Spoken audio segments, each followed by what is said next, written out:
Thanks for staying with us. Now, this is only one out of a long line of allegations which will be abandoned later. That is government's opinion of the news conference held by the minority in Parliament yesterday. They described the allegations made by the minority in Parliament as an attempt to distract Ghanaians from other issues of national importance. The minority Tuesday alleged the finance minister had breached procurement laws in awarding a 10 million Ghana cedi contract, also raising questions about how come a loan was approved by the ADB. Here's Minority Leader Haruna Idrisu. We have in our possession a letter dated 9th June 2017, reference PIDPU 01-2017, signed by the Honorable Oforiata, giving approval of a loan of 10,459,500 from the ADB to Magdan Shipping Company Limited. He has reduced the mandate and role of the Minister of Finance to some credit disbursement entity in order that he can reward, as usual, the political cronies. The letter addressed to the Managing Director of the ADB with the heading, read, Approval of Credit Facilities, Magdan Shipping Company Limited, states in paragraph 2 that approval is hereby granted you to disburse a credit facility in the sum of 10,459,500 Ghana cedis to Magdan Shipping Company. This is to enable the company to undertake its business operations and in particular to execute a supply contract awarded by the Ghana Cocoa Board. And ladies and gentlemen of the media, we'd like you to probe further whether this contract was awarded through an open, competitive tender process to guarantee and ensure value for money, or it was one approved of what was a sin, sole sourcing. The minister has by this action usurped the authority and functions of the bank, its board of directors, which has curiously not been constituted. So we are concerned, where is the board of directors of the major financial institutions of our country?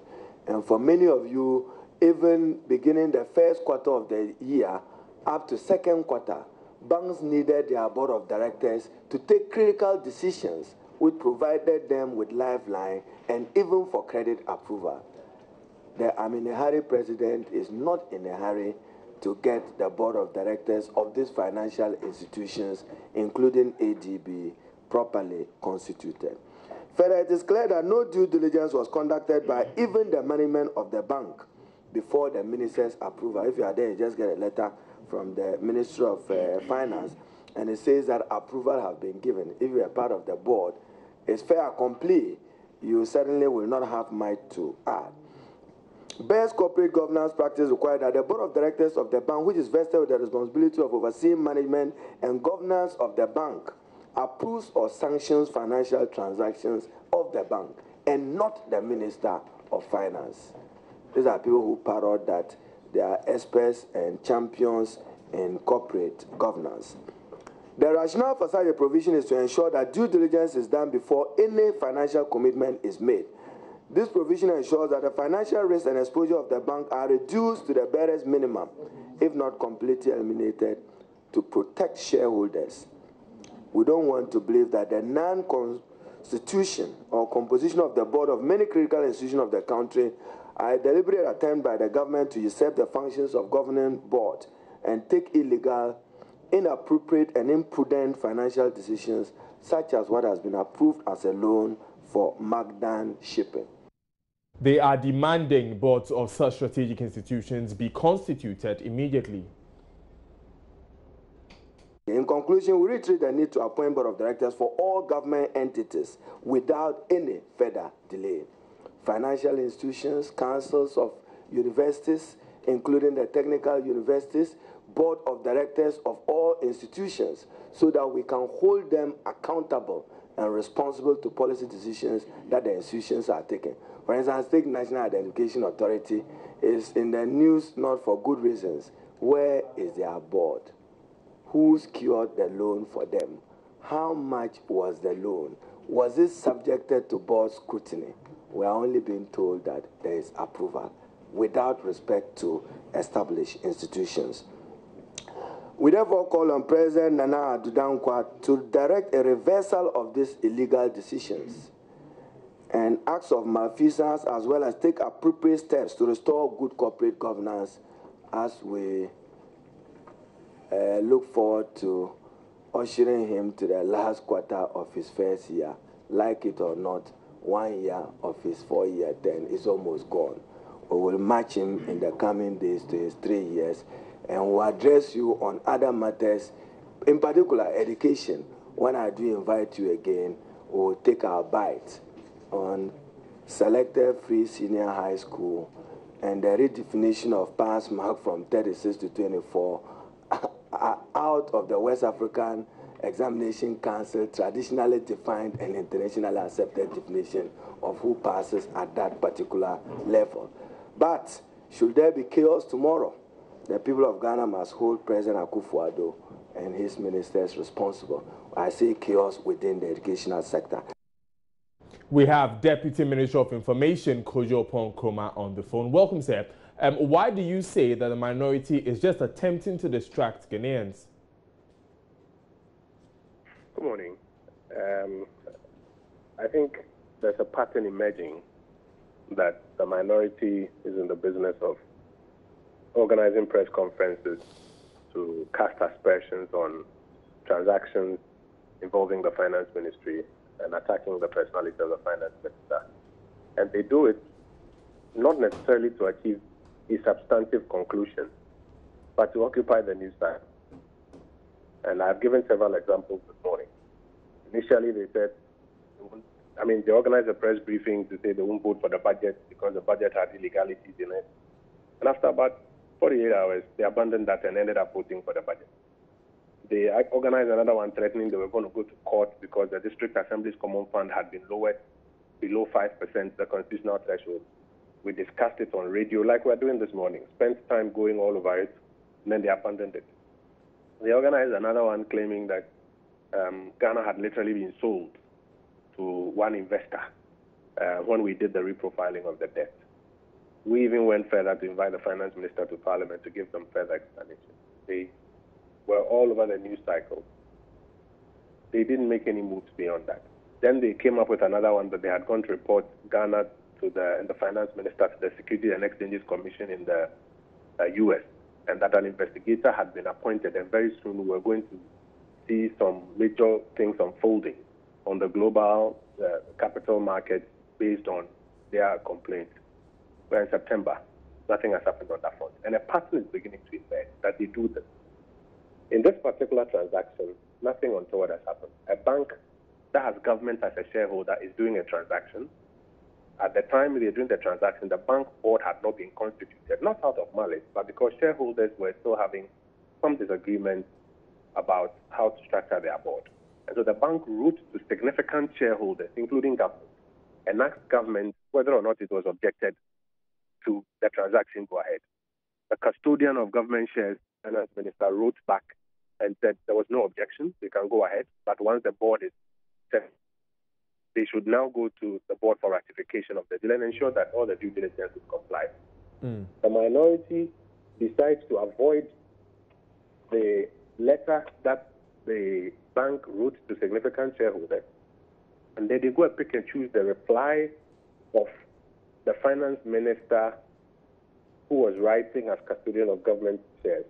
And even that one, they skip the first set of paragraphs, or the first paragraph. That gives the background I've just given you. Then they jump to a paragraph where he responds to their specific request. And then they interpret that to mean that government has deliberately refused to form the board so that the finance minister can usurp the powers of the board and indulge in conflicting interest transactions. First of all, conflict of interest is a legal matter, it's a technical matter. They have not been able to show if interests are supposedly conflicting in a manner or in this matter. But it fits pattern of what they have been doing, and that is why we are of the view that the media also should begin to recognize it. And when they come up with it the next time, or when they choose the next thing to go on, the media should now also begin to ask themselves whether or not this is the old pattern they are following. I've given you about 5 examples now or whether there's anything new and substantive. I think it's only fair to the people of Ghana that we expose the strategy they are using. Because when you go into the matter, there's no substance here. Well, in the first place, when you were referring to some of the allegations they made, in the case of the SEC of the United States, when the minority submits something and an investigator is appointed, it's out of the minority's hands, isn't it? When you say we've not heard anything, that is not down to the minority, is it? But that is the pattern. They do these things and throw these balls in the air, and that's why I use the expression, any substantive conclusion. They do these things, they throw it in the air. They know very well that it's not going to get to any substantive conclusion that will address whatever things they are claiming. But they do it just because they want to occupy the news cycle. So even that explanation that it is no longer in their hands, in fact, is evidence of the strategy, that they will do things that is no longer in their hands. The ones that they are threatening to go to court here in Ghana, where we can all follow and see where it's going, they haven't even been to court. They haven't even filed a case. But they do these things to occupy, the media space. And the people of Ghana and our friends in the media, I think, deserve to be told what the strategy is so that you can begin to observe. Because when you go into the substance of this matter, like I've explained, you would notice that there's nothing untoward there. Currently, if you ask them whether or not, and I've made copies of this letter that government received from the bank, in which government has said, I've made copies of it available to some of your colleagues. If you ask them to disprove it, now they'll begin to move. As of this morning, they were now saying that, fine, even if this is the case, then they want to hear from the regulator. The new issue they now want to bring up is what is the view of the regulator on a transaction like this. But that's not the allegation you made. You made an allegation that the finance minister was involved in conflict of interest and usurped the powers of the board when that was unfounded. And when we answer it, then now you go come up with some new, and it is part of a pattern and a strategy. Right, Honorable, on that issue, you mentioned that there was a letter to the finance minister representing the interest of governments, being one of the many shareholders. Do we know any other shareholders who were approached by ADB and what their responses were? I do know, for example, that other shareholders were written to. Some agreed, some disagreed. But I would ask you as a media practitioner to do your investigation and tell the whole Ghanaian public what you are finding out. And I'll tell you why. Because we cannot run a system where in the morning I pick up the telephone and I make an accusation about you sitting on television or radio. And then I say that, okay, prove to me that is not true. Then we now occupy the whole this airtime with the charge I put on you. That is why in our laws in this country we say he who alleges must prove. So if you don't have it, you don't come and make an allegation and say, now government should do the process of proving that is not true. So, Mr. Pankuma, your response is that you know there are other shareholders who have been approved. Can you name any of them? I'm not going to indulge in that at this stage. I have done a bit of that this morning. But what I'm telling you is that the one who's making that allegation, if he has substance issues, I have shown you, or I've made available the letter I've made it available this morning. Now, if media practitioners want to go out there and find out, please do. Find out other shareholders and what they have to swear.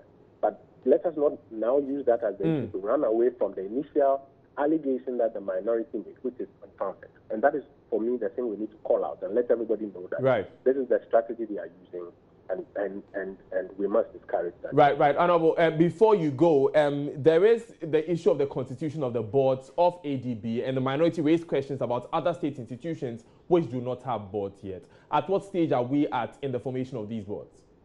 So if the point that the minority wants to make is that, number one, they are aware that government has constituted the majority of the board, and that, two, they think that maybe we should quicken the process of completing the outstanding ones. I think that's a fair point. And I think if they say that, all of us will agree with them, that government has constituted the majority of the board. Right. The few remaining ones, we should add a bit more dispatch. I think that's fair. But if that is what you want to say, you don't turn around and make allegations. Honorable, for the sake of time, we'd have to move straight to the question. My question was, at what stage are we with the formation of the ADB board and the other outstanding ones? These are important matters, so please grant me an opportunity to respond to them. Okay. What I'm saying is that if that is what you want to say, you say it.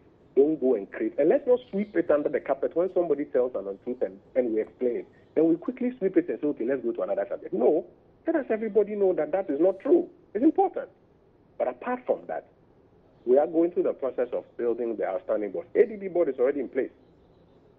We are going through the process. You know, some of these boards, you have to get some clearance from regulators There are some of the boards that you need maybe Council of State to look at the appointments you are making. So we are going through the process. Suffice to say, majority have been done in the shortest possible time. We'll complete what is outstanding.